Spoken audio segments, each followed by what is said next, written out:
Comment ce texte, qui n'était même pas destiné à la publication, qui semble renvoyer à une société disparue, à un modèle familial que nous ne connaissons pour ainsi dire plus, comment ce texte fait-il pour continuer à nous, finalement, à nous intriguer et à stimuler notre réflexion sur ce que c'est qu'être européen?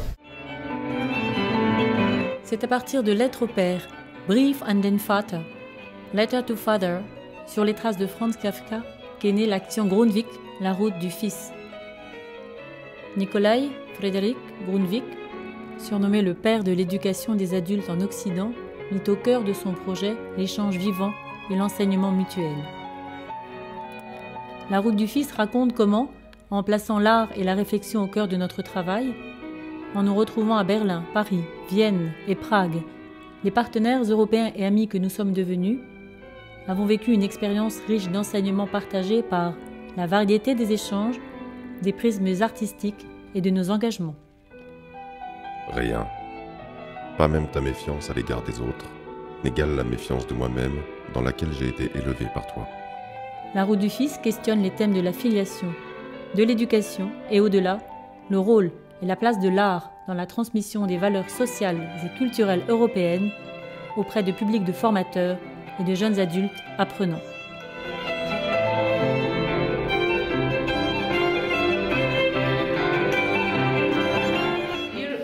We are in our hall, small hall, where we are preparing some literature events, reading, some performances, and here you can see Franz Kafka library, private library. The bar is Kafka library. No. Here I like to play another CD.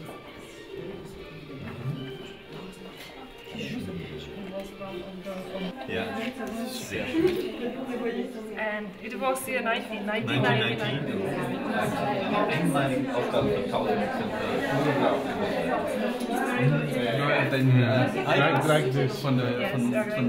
Von den Griechen. Frei. Merci, das ist ein bisschen. Kannst du lesen? Ernst?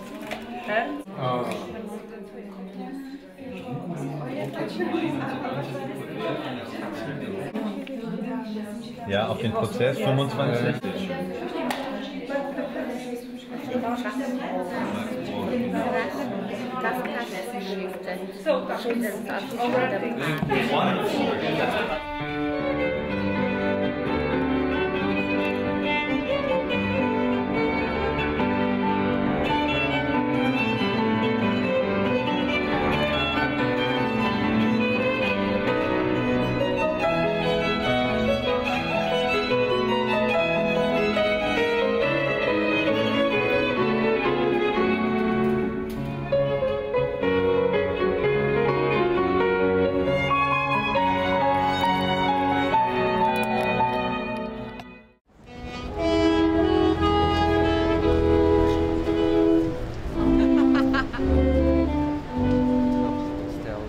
Très cher père, Nejmilejší otče, Liebster Vater, querido padre, dear father, tu m'as demandé récemment pourquoi je prétends avoir peur de toi. Comme d'habitude, je n'ai rien su te répondre. Je te crois, moi, absolument innocent de l'éloignement survenu entre nous, mais absolument innocent, je le suis aussi. Je ne dis pas, naturellement, que ton action sur moi soit seule cause de ce que je suis devenue. Ce serait exagéré, et je tombe même dans cette exagération. J'aurais été heureux de t'avoir comme ami, comme chef, comme oncle, comme grand-père, même comme beau-père. Mais comme père, tu étais trop fort pour moi. Tu es Erasmus, tu as été embarqué avec Chimel et toute la troupe dans cette super aventure. Vous venez de jouer les premiers jets, la première pièce, la première représentation aujourd'hui à l'Hôtel de Ville. Tes impressions? Oui, d'abord, je suis soulagé que la première représentation c'est fini et que tout a marché. Et particulièrement pour moi parce que je n'ai aucune expérience quant au théâtre, alors c'est ma première fois sur scène. C'était très vivant, les gens étaient clairs, nets, précis dans leur façon de jouer.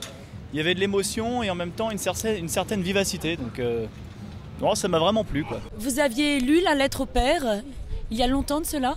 Oui, bien sûr. Quand j'avais 17 ans, je l'ai lu. C'est un texte très très fort qui marque, je crois, tout jeune qui lit le texte. C'est très touchant de voir autant de jeunes qui travaillent sur le même texte et qui expriment ces sentiments très forts, en plus dans des langues différentes. Un grand bravo. Je suis absolument heureuse de voir des jeunes Européens tellement magnifiés par le théâtre, par la création théâtrale, mais aussi la création de Kafka. Et je trouve ces jeunes porteurs de l'Europe vraiment très très beaux. Je dois dire qu'ayant maintenant un peu une déformation européenne, j'ai vu dans ce texte pas simplement le drame d'un homme, d'un fils vis-à-vis de son père, mais j'y ai vu aussi le drame d'une génération de jeunes par rapport aux générations qui l'ont précédé. Le risque d'être écrasé par le poids des générations précédentes, surtout quand celles-ci ont fait des choses très marquantes. Bon. Donc il y a le risque d'avoir une génération d'ancêtres étouffante. Et comment la nouvelle génération va-t-elle se débrouiller pour être à la fois fidèle au passé et imaginer, créer quelque chose de nouveau pour elle et pour les autres.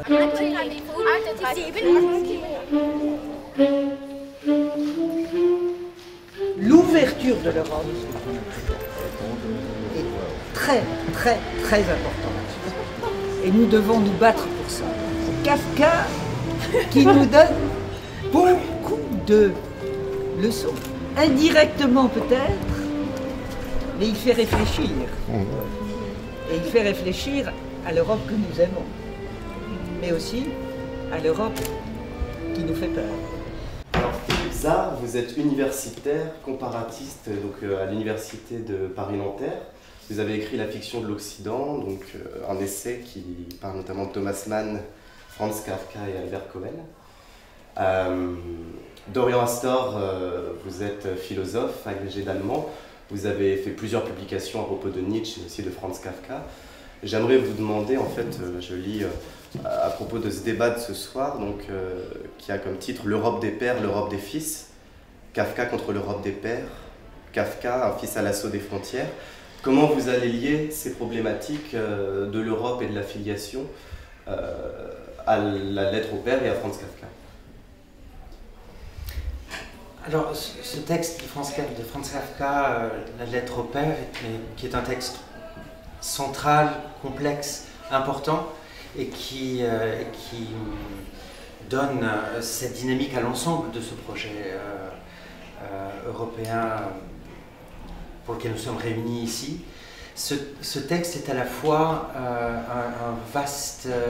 une vaste explication avec un père, avec une éducation, avec une origine, avec une communauté, celle de Kafka, qui est à la fois la ville de Prague, le cercle familial, la ville de Prague, le judaïsme, l'empire, cet empire qui s'effondre, et au fond, le conflit intergénérationnel, si on peut dire, qui a lieu entre Kafka et son père, est un problème toujours déjà politique, le rapport au pouvoir, le rapport à la transmission, à l'ascendance, et aussi comment un fils peut-il trouver son chemin étant le fils d'un tel père.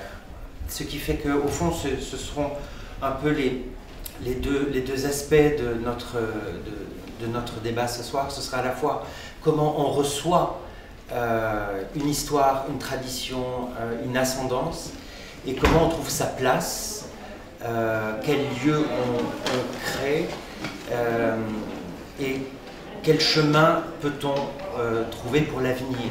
Je constate une fois de plus que chez Kafka, comme disait mon collègue, eh bien, la sphère du privé, la sphère de l'intime n'est jamais dissociée de la sphère du politique. C'est-à-dire que très largement, toute la vision politique de Kafka a sa genèse dans cette sorte de scène intime de la famille, hein, du noyau familial et du rapport au père. Si c'est une histoire qui est déjà politique, c'est aussi parce que, à travers le rapport au père, se pose la question de l'autorité, la question du pouvoir, la question de la transmission, qui sont des questions que, on pourrait dire sans exagérer, l'Europe se pose très tôt.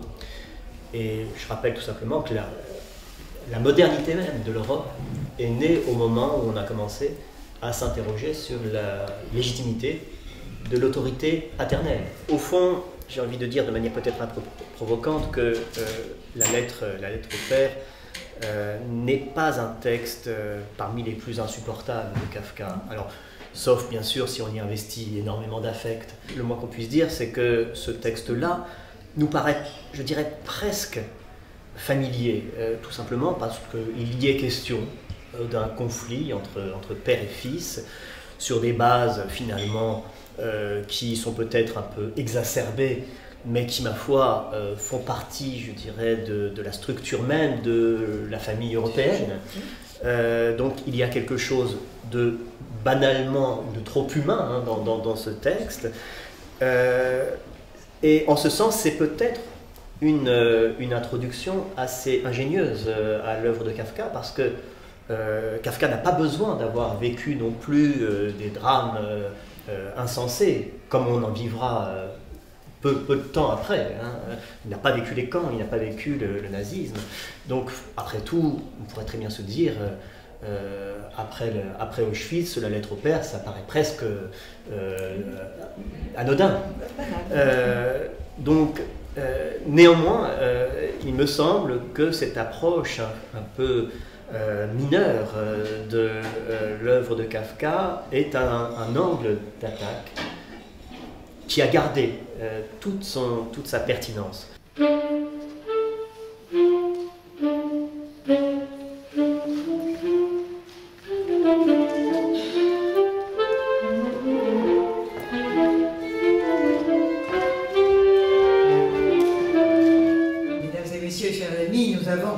Ce soir, le grand plaisir d'accueillir la compagnie Abu et les partenaires venant de différents pays d'Europe qui ont accompagné cette initiative. Nous avons le plaisir d'avoir la présence de Madame l'ambassadeur de la République tchèque. Vous nous faites le très grand plaisir ce soir de concrétiser cet attachement à la personnalité de Kafka. Merci Madame la Présidente, Madame la Directrice, Mesdames, Messieurs, je suis ravie de pouvoir assister ce soir à ce colloque sur Franz Kafka. Et je connais très bien l'attachement de Madame la Présidente à la République tchèque, et Kafka est un des grands noms de notre histoire. Je crois que c'est important de voir que la culture tchèque a trois sources, slave, germanique et juive. Et Franz Kafka est le meilleur représentant de cette alchimie qui est, je crois, unique en Europe. Et je retrouve avec plaisir Markéta Mališová, que j'ai souvent rencontrée, notamment parce qu'elle a accompagné la diffusion de l'œuvre de notre grand écrivain tchèque Arnošt Lustig, qui malheureusement nous a quittés le 26 février dernier. Je vais finir par sa lettre du 10 avril 1920 où il racontait son expérience dans une auberge du nord de l'Italie. Je cite: dès le premier mot, il apparaît que je suis de Prague. Le général et le colonel connaissent tous deux Prague. Tchèque? Non. Va donc maintenant expliquer à ces bons yeux de militaires allemands ce que tu es en vérité. Quelqu'un dit: Allemand de Bohème. Et notre, Klein Seite. Puis tout s'apaise et on continue à manger. Mais le général, dont l'oreille fine est formée à l'école philologique de l'armée autrichienne, n'est pas satisfait. Après le repas, il recommence à douter des sonorités de mon âme. Peut-être est-ce d'ailleurs plus l'œil que l'oreille qui doute. Maintenant, je puis tenter d'expliquer cela en ma qualité de juif. Il y a des situations historiques, politiques, où l'impossibilité d'habiter sa langue devient particulièrement impérieuse. Et par exemple, dans le milieu de Kafka, voilà, Prague, une ville à 90% de langue tchèque, avec une minorité allemande, à l'intérieur de cette minorité allemande, une communauté juive, qui était à la fois germanophone par assimilation et qui pratiquait le yiddish. Donc Kafka, juif germanophone grandissant dans une ville à majorité tchèque, se retrouve au fond dans ce qu'il appelle cette triple, voire quadruple impossibilité d'écrire. Impossibilité d'écrire en allemand, impossibilité d'écrire autrement, et peut-être impossibilité d'écrire tout court. Voilà. Donc cette lutte-là pour habiter sa langue est à la fois un problème historique, transmission, autorité, ascendance, et géographique, c'est-à-dire trouver, dessiner un lieu, se déplacer de lieu en lieu. Et c'est une problématique aussi littéraire que politique, ou bien c'est en littérature la problématique typiquement politique, c'est le fond politique d'une littérature, c'est-à-dire ce combat avec et dans la langue. Kafka s'inscrit clairement dans la langue de Goethe et dans la littérature, la grande littérature allemande, mais en même temps une langue qui est travaillée par, au fond, une inquiétude fondamentale sur sa légitimité. Et c'est, je crois, un des éléments qui nourrissent constamment l'œuvre de Kafka, son œuvre d'écrivain et sa pensée. Voilà, et donc son oscillation entre le possible, l'impossible. Voilà, un personnage confronté à ce que je rencontre tous les jours dans ma pratique, la douleur d'exister, la douleur d'être de langage, qui s'exprime souvent, effectivement, dans la relation avec la famille, avec le père, avec la mère, qui prend aussi des formes littéraires très riches, très diverses, mais qui, chez Kafka, prend une dimension quasiment de connaissance scientifique. Donc, voilà, présentez-nous cette Europe des pères. Pourquoi Kafka? J'aurais envie de commencer de manière un peu provocante en disant Kafka n'a jamais écrit un texte qui s'appelle « Lettre au père ». On pourrait presque faire comme pour le tableau fameux de Magritte, ceci n'est pas une pipe, ceci n'est pas la lettre au père, tout simplement parce qu'il n'existe pas à l'époque de Kafka un livre qui s'appellerait la lettre au père. La lettre au père, ce que nous appelons la lettre au père, c'est une vraie lettre d'abord. Alors une vraie, il faut mettre toutes les réserves possibles, puisque ce n'est pas tout à fait une lettre ordinaire. Une cinquantaine de pages et une lettre qui, on le sait, n'arrive jamais à son destinataire. La question que je poserais plutôt, c'est est-ce que c'est vraiment une lettre? Alors oui, c'est une lettre. Je crois que on se débat avec ce texte-là entre deux questions qui sont au fond comme les pôles qui nous permettent d'interroger ce texte et qui risquent de ne pas nous aider. C'est-à-dire qu'on peut se demander d'une part si cette lettre est une vraie lettre, si Kafka voulait effectivement l'adresser à son père, si nous sommes dans la sphère privée ou intime. Et à l'autre bout, l'autre pôle du questionnement serait, est-ce que nous avons affaire ici à de la littérature? Est-ce qu'il y a une fictionnalité de ce père reconstruit par Kafka? On aura l'occasion sans doute d'en parler. Et surtout, la conscience avec laquelle Kafka construit, développe cette lettre, ne nous place-t-elle pas en face d'un morceau de littérature qui serait simplement, qui ressortirait au genre épistolaire. Mais je crois qu'il faut regarder comment, de manière générale, Kafka se comporte vis-à-vis de l'écriture. Il y a au fond toute une machine d'écriture qui consiste chez Kafka à établir un certain nombre d'entrées en littérature ou en écriture. Et il y a plusieurs entrées différentes. Il y a les lettres, on les connaît, des milliers de lettres, qui crée un rapport très spécial entre Kafka, entre celui qui l'écrit et celui à qui la lettre est destinée, tout un jeu autour du chemin de la lettre. Malgré tout, c'est quand même de la littérature, parce que le simple fait qu'on soit là à en parler, pratiquement un siècle plus tard, prouve déjà que ce texte est problématique. C'est-à-dire, et peut-être que la littérature, ce que nous appelons la littérature aujourd'hui, il y a eu 36 définitions, ça commence au moment où on ne sait plus tout à fait qui écrit et à qui on écrit. Kafka, oui, il permet de comprendre, de toucher beaucoup d'aspects de l'Europe, des déchirements de l'Europe, des problèmes de l'Europe, des heures glorieuses de l'Europe aussi. Cet amour de la liberté, pour moi, c'est essentiel. C'est l'esprit européen et Kafka a été à la recherche de ça pendant toute sa vie. J'ai également à mes côtés Markéta Malisova, qui est directrice de l'association Franz Kafka à Prague. Je crois, madame, que vous connaissez l'ancien président de la République tchèque, Václav Havel.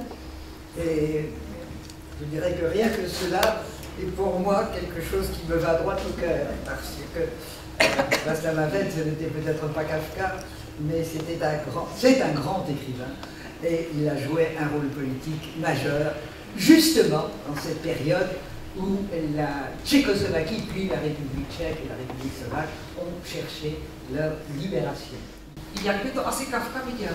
Jestli by tady s námi byl a sedl si za stůl a šel nám povídat o svém díle, o tom, co chtěl sdělit lidstvu, co byl jeho vnitřní svět, co nám předal, kde žil, tím byl obklopen.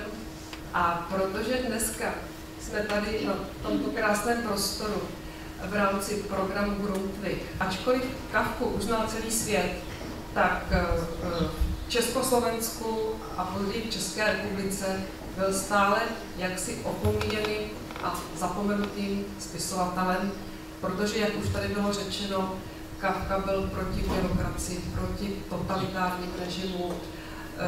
Zkrátka to, v čem my jsme vyrůstali a žili, to přesně on odsuzoval, předurčil jakési dějiny 20. století. Tak jak se u nás střídaly nálady protiněmecké, potom nástup fašismu, to znamená Kafka jako Žid, celá rodina byla perzekvovaná a sestry zahynuly po světimi. Pak přišel nástup antisemitismu, komunismu. Tak to všechno zapříčinilo, že Kafka byl u nás jaksi osoba non grata. A pak se stalo právě to, že v roce 89 u nás nastoupila změna, protože jsme se dočkali demokracie a hned v roce 90 vznikla společnost France Kafky, aby toto všechno napravila a Kafku zase uvedla do kulturního kontextu a prostě kulturní historie naší země. A mám velkou radost, že Kafka, ačkoliv už tu přes 80 let není, takže to jeho dílo je stále živé, což nádherný dokladem to bylo včerejší představení. C'est beau de voir comme ça peut toucher la jeunesse, comme là concrètement on a pu le voir hier et avec le projet de Chimel, c'était très intéressant, très beau, ça m'a personnellement beaucoup touché. Tak se Nina Hamalčíková, tak se zúčastňuji divadelního projektu Chimel a v programu Grundtvig jsem taky překládala a pomáhala s komunikací.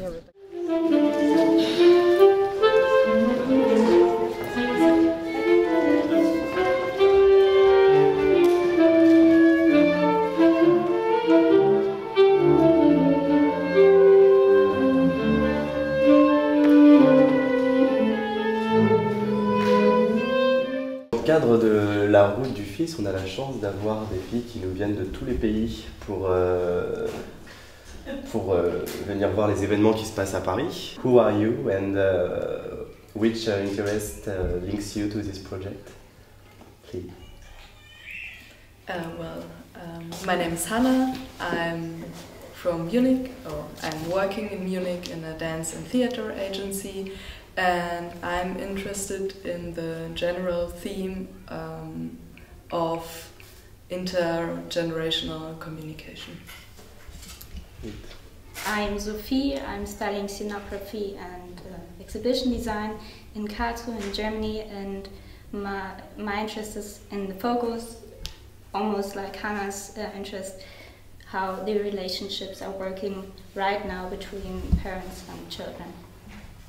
My name is Zuzana, I'm a student from Prague. I do culture studies and also work for Franz Kafka Society, which is also about the relationship between generation, and we prepared some competition for young people focused to thema Letter to Father. Playing with the language and give people who don't understand the language a feeling of what they are saying or what importance it has, and I saw that also in Letter of the Father, because there were also students talking in their mother tongue. I've seen the piece yesterday, and I did like the first scene where the moods are changing from Kafka being very aggressive against his father, and the other position being devoted to his father. And I did like the actors were so ambitious, even though they're not professionals.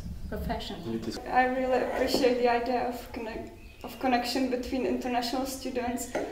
I like it, and I saw it yesterday, and I also can speak French. I understood just a little, but I think it was good expression about the relationships, and I feel the mood of them.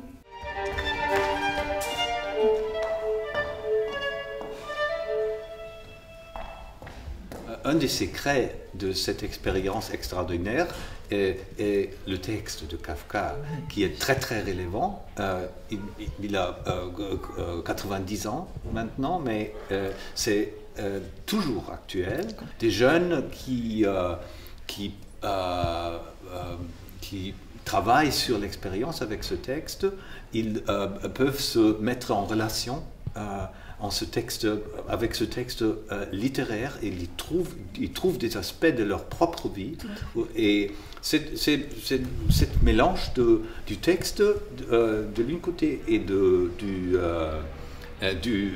ton travail, ce mélange, c'est peut-être, je crois, le secret de cette expérience extraordinaire. Personne n'est indemne de ce texte. C'est-à-dire que c'est un texte dans lequel on peut tous trouver une phrase qui nous concerne. Et ça, je crois que ça a touché beaucoup certains d'entre eux. Ils en sortent éblouissants.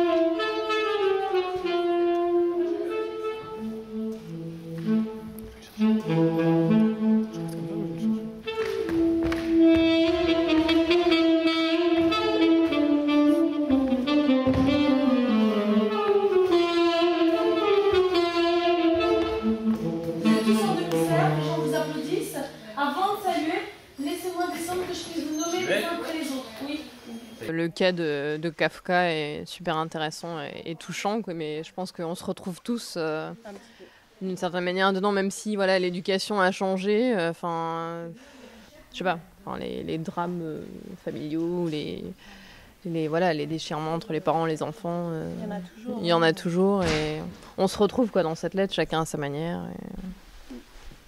au-delà de la barrière de la langue. En même temps, il y a tous les stands, il y a des débats, il y a des soirs à 17h, il y a 2 gros groupes de vote. Il y a... On y va. Alors, Yann, ça arrivera par la porte, et Marie-Là,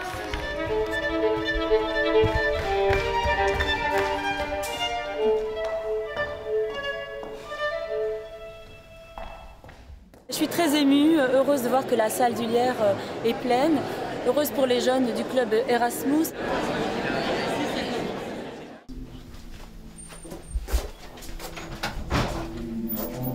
La star entre, voilà.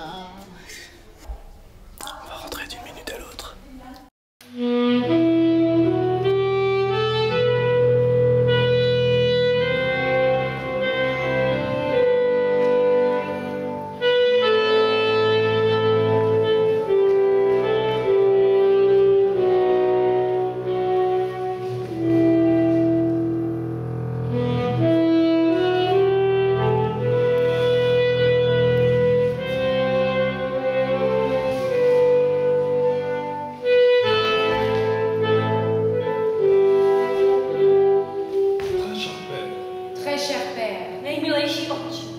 Liebster Vater. Querido Padre. Dear Father.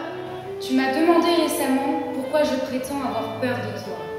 Comme d'habitude, je n'ai rien su te répondre. Je te crois, moi, absolument innocent de l'éloignement survenu entre nous, mais absolument innocent, je le suis aussi. Je ne dis pas, naturellement, que ton action sur moi soit seule cause de ce que je suis devenue. Ce serait exagéré, et je tombe même dans cette exagération. J'aurais été heureux de t'avoir comme ami, comme chef, comme oncle, comme grand-père, même comme beau-père. Mais comme père, tu étais trop fort pour moi. Le monde se trouva partagé en 3 parties.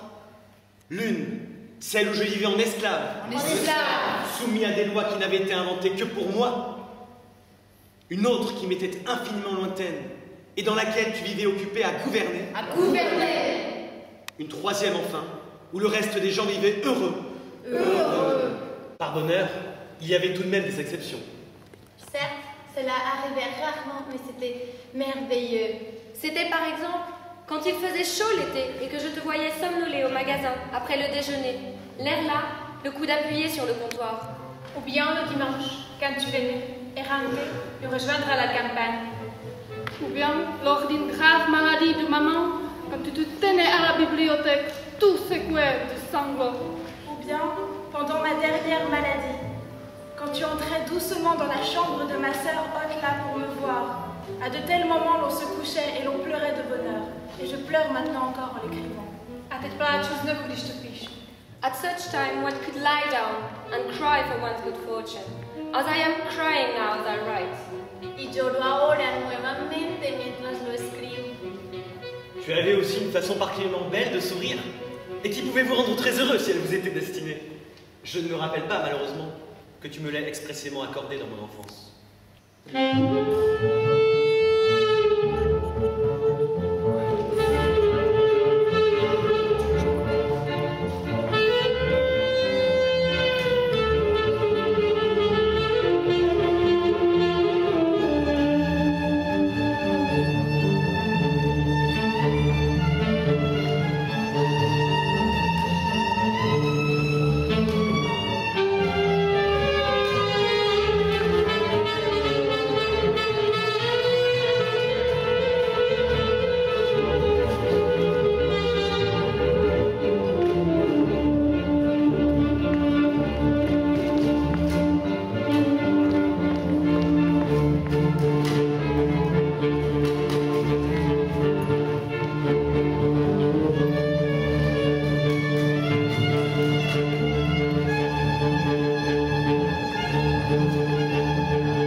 Que nous nous y fussions retrouvés tous les deux, ou même que nous en fussions sortis unis.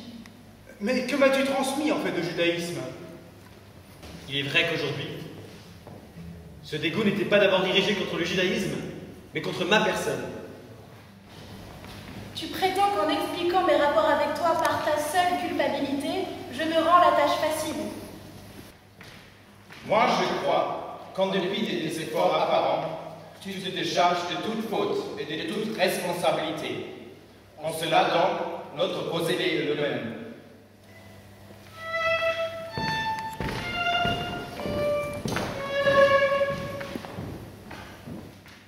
Il apparaît entre les lignes qu'en réalité, j'ai été l'agresseur.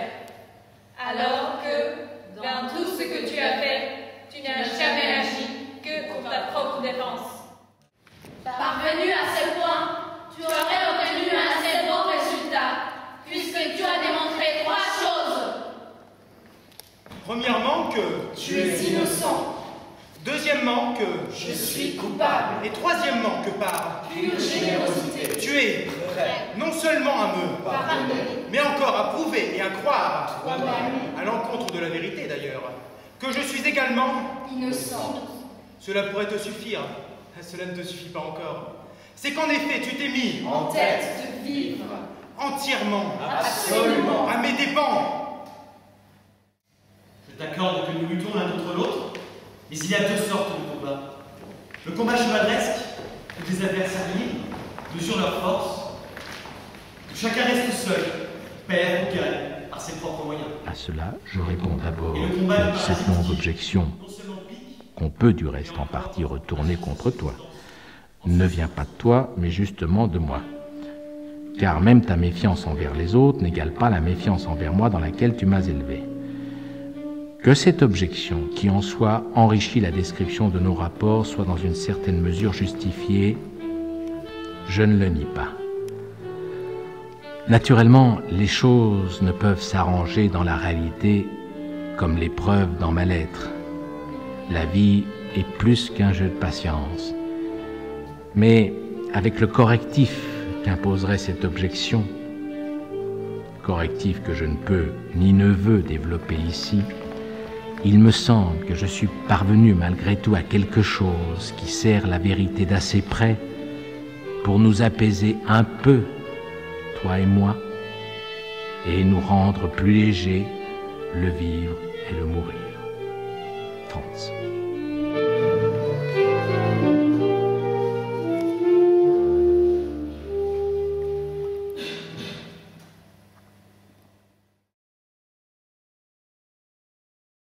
Je dirais que quand même toutes ces positions, par rapport au père, finalement montrent que le père a une incidence considérable.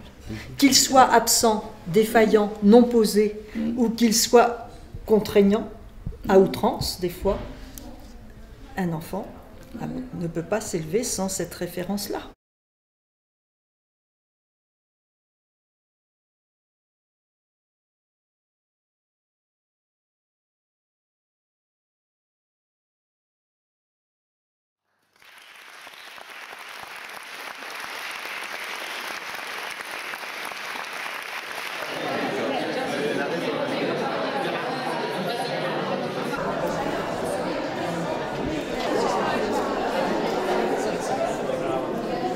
The part with the students was the typical Europe style. They all had their dialects and accents, and all of them knew the main title we deal with, the letter to the father. Moi, ça m'a beaucoup impressionné ce qu'on peut faire avec des acteurs amateurs. Parce que nous, à Vienne, on fait un concours avec des jeunes professionnels et c'est bien sûr un travail tout à fait différent. Mais ici, c'est vraiment incroyable ce que Chimel a pu faire avec des jeunes étudiants amateurs et c'était vraiment formidable.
Ich habe mich heuer ganz besonders gefreut über diese 3 Gruppen, weil wir, glaube ich, noch nie so unterschiedliche Ansätze hatten, sowohl inhaltlich als auch formal.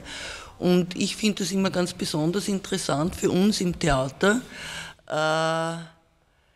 weil man sehen kann, dass mit einem Thema sich verschiedene Leute ganz verschiedene Gedanken machen und das auch formal ganz verschieden umsetzen. Das war für uns diesmal besonders toll.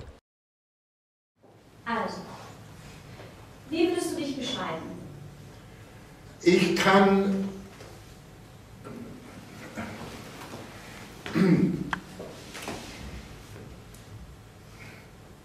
man kann mit mir über alles reden. Ja, ich bin sogar der einzige Mensch, mit dem man wirklich über alles reden kann.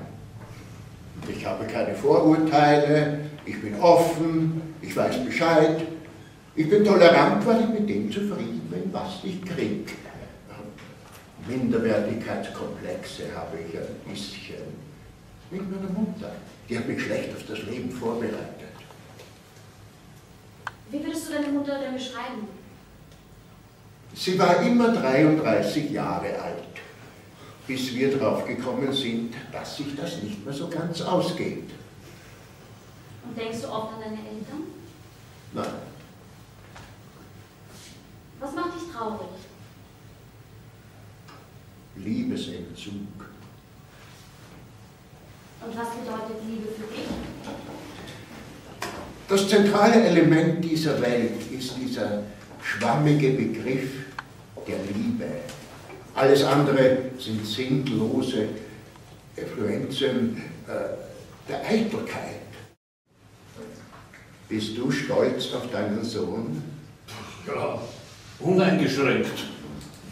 Ja, ich würde sagen, Anständigkeit, Pflichtbewusstsein, Verantwortungsbewusstsein, Talent. Naja, Schalk, das sind Eigenschaften, die er schon sehr stark hat. Dass er das eine oder andere beruflich also schon so ausgezeichnet macht, dass man stolz sein müsste drauf, das sage ich dir ehrlich, da bin ich gar nicht stolz drauf. Das ist für mich eine logische Folge, also Generationenfolge. Ich bin selbst aus Ende der 80er entstanden und ist es tatsächlich ein Thema, was für euch aktuell ist? Jetzt auf die Jüngeren bezogen? Oder ist es eher ein individueller Konflikt mit der Familie, mit der Familiengeschichte? Aber ich glaube, dass wir alle, also ob alt oder jung, dieselben Fragen haben an unsere Eltern und ich glaube auch an die Kinder. Und ich glaube schon noch, dass wir einen viel offeneren Bezug haben, vielleicht zur Generation unserer Eltern als die davor. Aber ich glaube trotzdem, dass eben in diesem Einzeller der Familie Konflikte entstehen und bestehen, die oftmals nicht besprochen werden. Und Alexander haben etwas geschrieben und dann waren sie verantwortlich, um alles vorzuspielen und zu vorführen. Wie haben Sie das jeden Abend erlebt? Das ist das Schöne am Theater, jede Vorstellung ist anders. Es ist gewachsen, es ist von Aufführung zu Aufführung immer lebendiger geworden und gewachsen. Also jetzt abgesehen davon, dass ich es interessant gefunden habe und dass mir mein Beruf einfach Spaß macht. Und es ist doch interessant, man denkt auch darüber nach, meine Tochter, meine leibliche Tochter, ist im gleichen Alter wie meine Bühnentochter. Und es ist doch, man kommt dann doch drauf, dass oft, vielleicht ist es speziell zwischen Vater und Tochter, oft irgendeine Sprachlosigkeit ist, wo man nicht zusammenkommt. Und ich finde es eigentlich erschütternd, wenn man nachdenkt, dass jede zweite Generation, wird gesagt, also alle erleben als Kinder Ungerechtigkeiten ihrer Eltern, seien es wirkliche, seien es bewusste, ist völlig egal. Aber sie geben es genauso weiter, die Ungerechtigkeiten. Es müssen gar keine groben Erziehungsfehler sein wie Prügel. Nein, auch ganz kleine Lieblosigkeiten, die man manchmal einander gibt, setzen sich dann fort. Und das wäre vielleicht ein Wunsch an eine neue Generation. Hört mit dem Blödsinn auf. Das heißt Hoffnungsbotschaft. Vielen Dank. Ja. Your play is essentially on choreographies and funny turns, so it's the one I could understand the best. It looks like you have a lot of fun doing this, and I wanted to know how you worked on it. Natürlich auch, aber es sind einfach ganz klare Bewegungstasks, die zusammenhängen mit der Generation der Großmutter und aus dem heraus entstehen die Bewegungschoreografien. Sie ist schon etwas älter. Sie hat schon einige Besitzer gehabt oder Besitzerinnen und die Oberfläche ist ganz weich und kühl mit Punkten drauf, ein bisschen wie Sommersprossen. Untenrum ist meine Oma sehr bauchig. Sie hat auch Blumen dran unten. Man sieht, die sind aber ein bisschen vergilbt und etwas älter schon, aber es ist immerhin noch ein schönes Blumenmuster. Man kann sich gut anhalten an meiner Oma und sie hat 2 Löcher. Da kann man was reinfüllen, da kommt auch was raus. Oben ist sie leider etwas angeknackst. Es kommt vom Alter. Das macht sie aber trotzdem irgendwie liebenswert und sympathisch.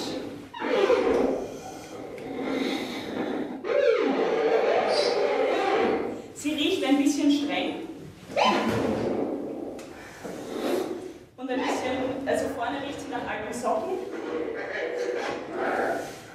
Und oben eher nach abgestandenen Kaffee. Aber was man über sie sagen kann, ist, dass man eigentlich in jedem Haushalt so eine wie sie haben sollte.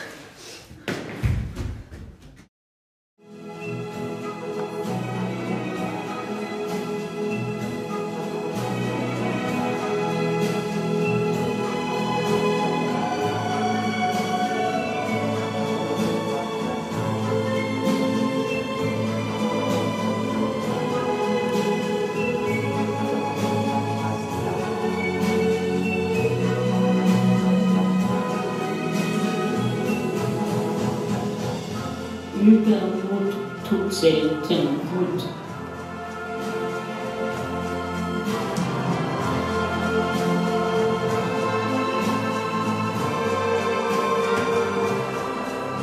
Morgenstund hat Gold im Mund.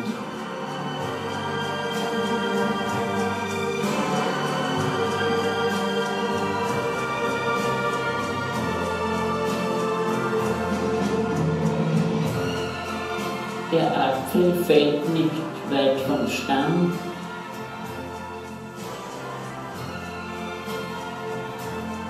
Wenn sich zwei streiten, freut sich der Dritte.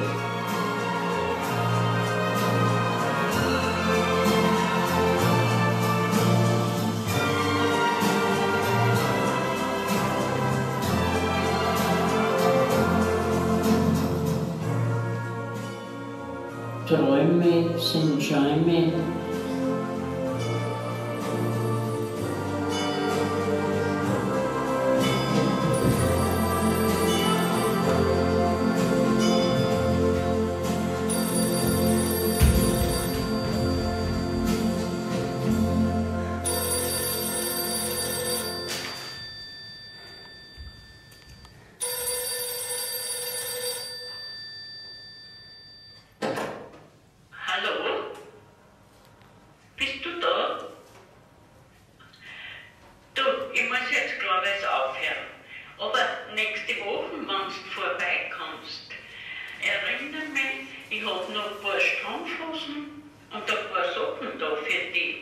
Die war ja basierend auf den Brief an den Vater. Wie ist denn eure Interpretation des Briefs an den Vater?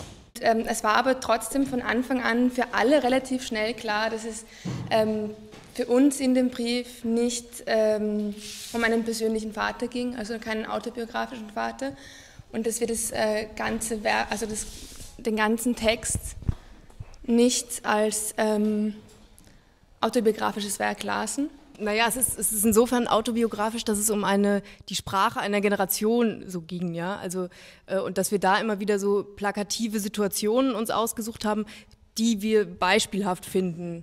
Ja, genau. Und die sind natürlich insofern autobiografisch, dass sie jedem von uns immer wieder passieren, dass wir die abstoßen und ablehnen und uns trotzdem darin zu Hause fühlen oder sie wiedererkennen. Warum können wir nicht mehr mit unserem eigenen Vater streiten, sondern plötzlich mit Nestle oder Facebook? So, warum sind wir deswegen irgendwie so einsam auf eine Art? Ich möchte herzlich Eva Lankeiter um seine sehr herzliche und dynamische und professionelle Mannschaft danken, ja, im Namen der Route du Fils. Voilà. Merci.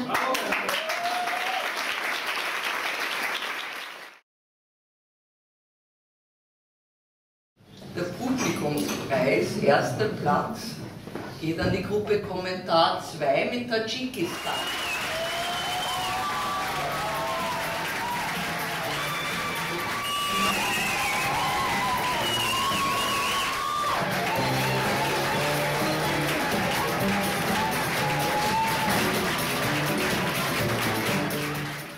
Es war sehr schwierig, uns zu entscheiden. Also wir waren sehr beeindruckt, sehr begeistert.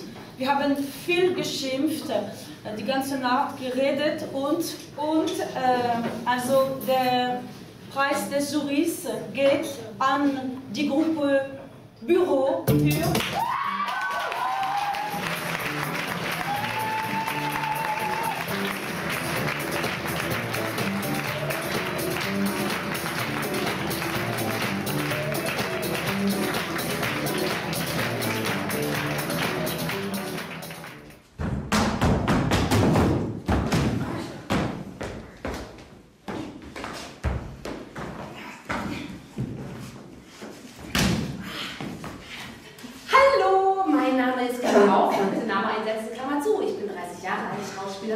Klammer auf, Impro-Geplapper, Klammer zu und Teil des Künstlerkollektivs Büro. Was kann ich Ihnen noch erzählen?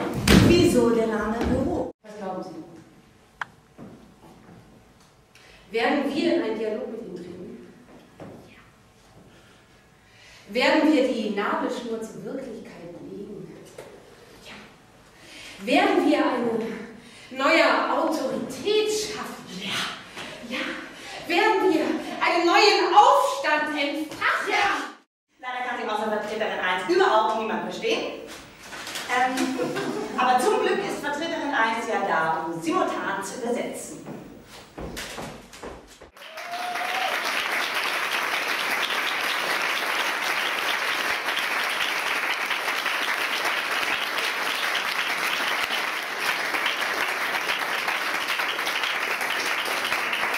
Ja, und jetzt feiern Sie mit uns weiter.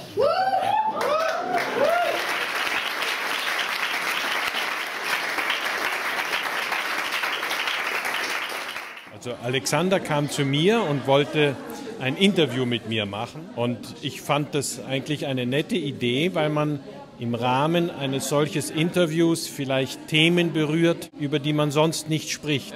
Ich habe mich nie getraut, meinen Vater zu fragen, ob er mit mir mal zu zweit Zeit verbringen kann. Ich würde auch sagen, dass Alexander und ich eigentlich immer ein sehr enges Verhältnis hatten. Ich würde jetzt vielleicht auch sagen, gerade weil wir ein enges Verhältnis hatten, es für ihn vielleicht schwierig war, zu sagen, sozusagen ein offizielles Gespräch zu führen.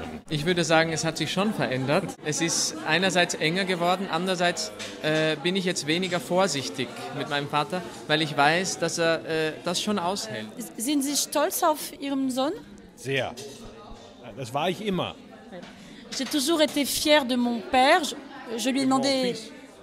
oui, pardon. J'ai demandé au père... Mon père aussi. Donc, j'ai demandé au père d'Alexander s'il était fier de son fils. Il m'a dit, j'ai toujours été fière de mon fils. Mais j'étais aussi toujours fier, très fier de mes parents et de mes grands-parents. Toujours. Okay. J'ai toujours... ich bin immer stolz auf meinen Eltern und Großeltern gewesen. Ja? Und Sie, Alexander? Da das jetzt eine logische Generationenfolge ist, bin ich das auch natürlich. Alors il a dit que comme ça appartenait à notre génération d'être fiers les uns des autres, donc il est également fier de son père et sans doute de son... Et meinen Sie, Sie werden stolz auf Ihren Kindern, ja? Ich hoffe. Ich glaube schon, ja. Die müssen erst mal kommen. Das ist das Gedicht zum Abschnitt von La Rue du Fils von Heinrich Heine. Das Fräulein stand am Meere und weinte lang und bang. Es rührte sie so sehr der Sonnenuntergang. Mein Fräulein, seien Sie munter, das ist ein altes Stück. Hier vorne geht sie unter und kehrt von hinten zurück. Tschüss.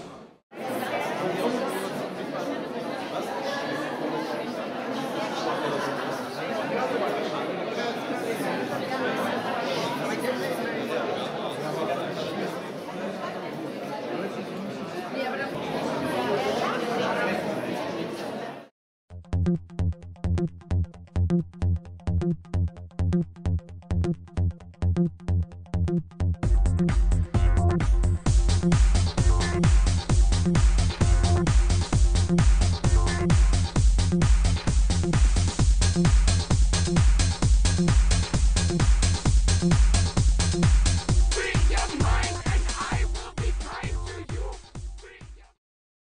man sich immer wieder fragt, wer nimmt Einfluss? Nimmt man als Kind auf den Vater Einfluss oder nimmt man als Vater auf das Kind Einfluss? Und dieses Gleichgewicht kam in diesem Stück wunderbar zur Geltung. Das ist mein erster Eindruck.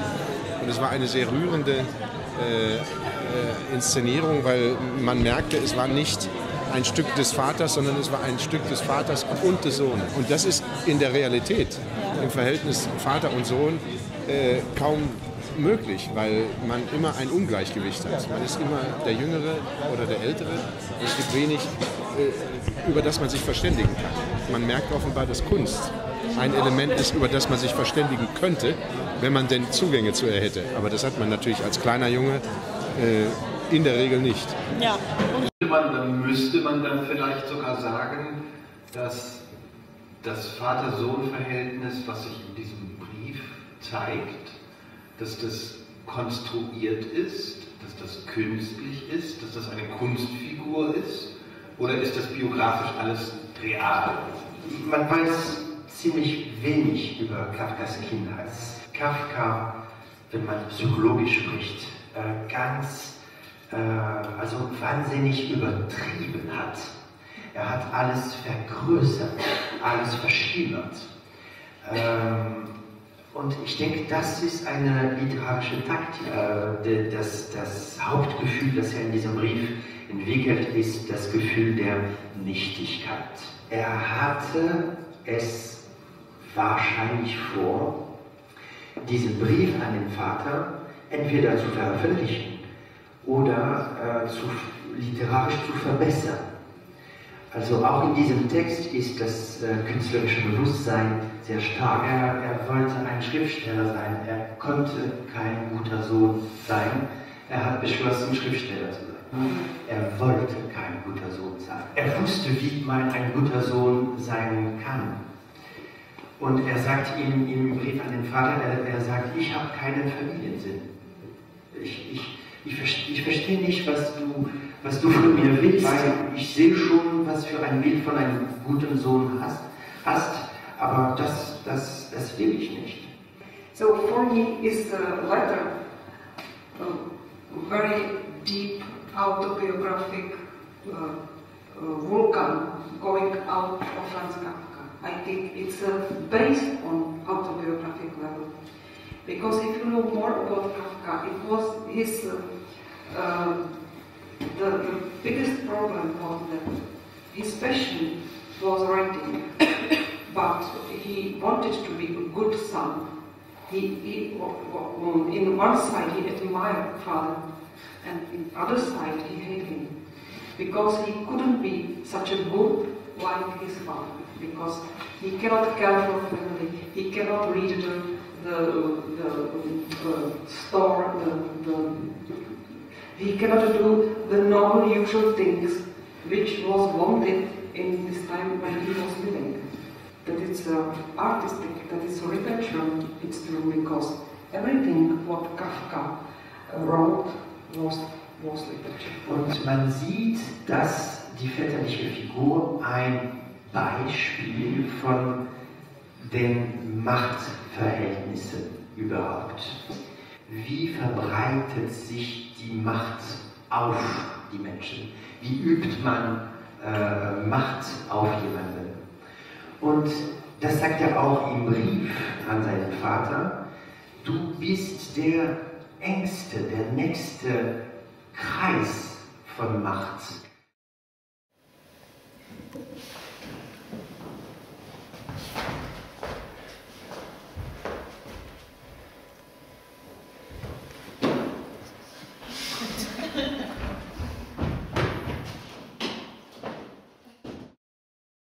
So the impulse to do the piece for me was to spend more time with my father and to spend it in a way that I want to spend it. Und die Erfahrung, jetzt auf der Bühne zu stehen, ist auch angenehm? Ja, das ist jetzt angenehm und war von Anfang an angenehm irgendwie.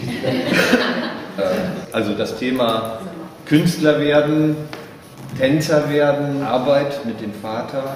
Yeah, so how did I become a dancer? I did it because my parents divorced at the time when I was rather frustrated with my life, so I looked for something that would distract me. And it was just a friend of a friend told me that she had started to dance and it was good, so I thought, oh, I just tried to dance. But then I had to meet the consequences of being physically close. One thing that helped me, I do teach contact improvisation, which is a dance form, a partnering dance form that works through touch. But it was strange, Thinking about how, do I want to show this? Do I want to work on this with my father? Imagining that I would ask my father to do emotional stuff, so I thought about simple tasks like the carpets. He always asked me what to do, and sometimes I didn't know what to do. And through these, we negotiate everything else. So in the carpets, we negotiate all kinds of... And it was really interesting, the premiere that we had 3 years ago here in Berlin. And we started, and I felt 180 people projecting their parents. This relationship speaks by itself. Is it your father? No, my mother.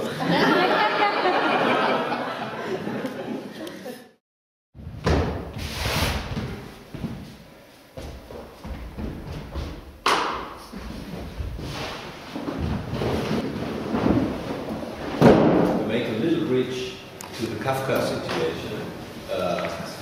In the letter to father, we have a dramatic situation between father and son. There's hard feelings in there, and Kafka is writing his anger down. I would like to know whether your work could have to do something with any kind of reconciliation, Versöhnung, which Kafka didn't find in his relation to his father. I just realized it's very nice, the German word for reconciliation, Versöhnung, has the word son in it. The first impulse that we have when we say the word, we think it's between people, right? You reconcile between people. This is why the Kafka letter has such a dramatic impact also, because it's not between people. It's just Kafka who writes it and doesn't send it out. But I think reconciliation is actually something that you do. It happens for yourself. Some things you have to negotiate between people, but you come to terms, and that's interesting, you come to terms. So the question of what is it to be a father, I reconciled a lot of issues for myself, for sure, through this work.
kteří se letos v soutěži účastní.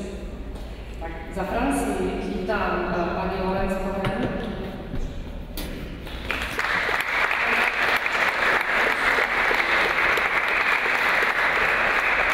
A za německou stranu ze společnosti Transkultur Henninga Fila.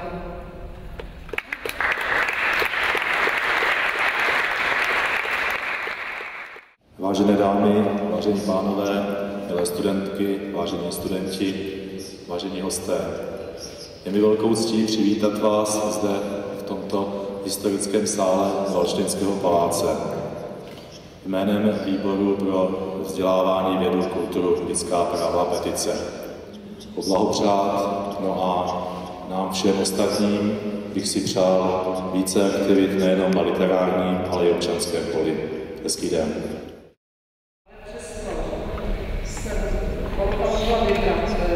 Ze všech prací jenom 3.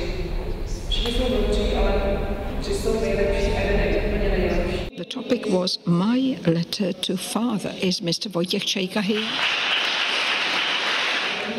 And our third gift is a book published by the Society of Franz Kafka, a volume from the works of Franz Kafka, Letters to Milena. Second prize going to Wojciech Garnet from the city of Slany. Again, the topic is My Letter to Father. Your essay was wonderful. First prize for the best essay goes to Miss Hanna Jugová from Šumperk.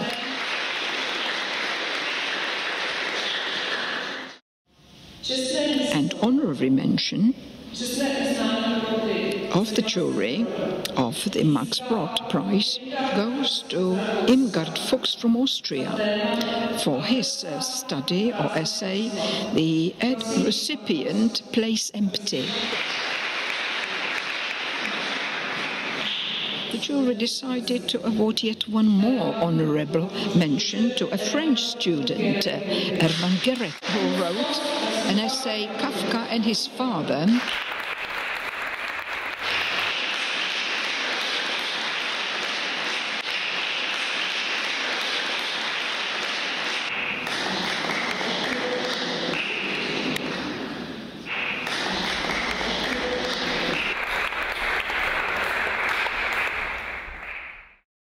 Les questions qui se posent à Kafka sont précisément celles de savoir non pas seulement ce qu'est un bon père, parce que ça c'est une question sans réponse, mais je dirais de manière peut-être plus générale, plus ambitieuse, comment naître, comment rejouer sa naissance, la première naissance étant toujours ratée en quelque sorte.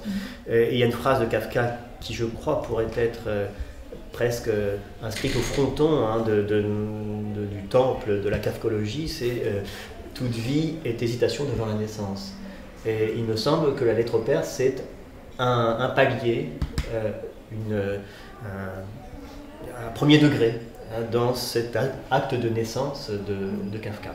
C'est aussi cette leçon-là qui est finalement paradoxalement une leçon de vie que nous donne Kafka.